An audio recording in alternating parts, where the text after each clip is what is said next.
something you just don't expect at all. But for someone that kind and that gracious and that sweet, no, you would never expect that.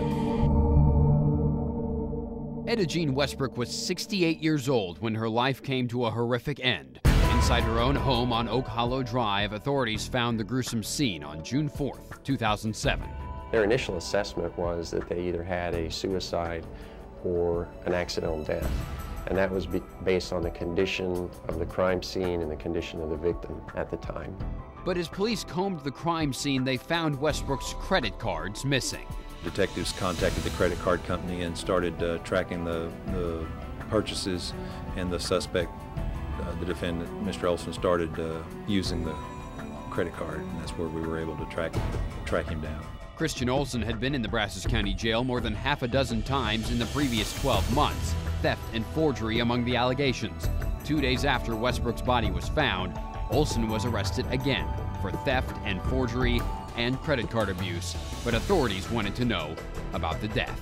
During that questioning, he subsequently confessed to the murder. She knew the defendant, she let him in, and he attacked her, and she was subsequently overcome with blunt force trauma. We have breaking news tonight out of Bryan as police are on a street that they unfortunately are very familiar with. These are the first images from 3505 Oak Hollow Drive, where authorities found what they are only describing as human remains. It was just a couple weeks ago that authorities believe 19-year-old Christian Olsen left that residence and killed 68-year-old Etta Jean Westbrook, who lived across the street.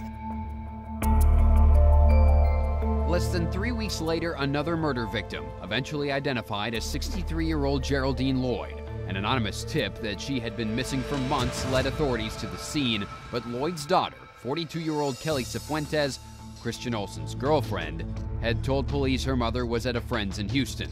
Her answers, police said, were evasive.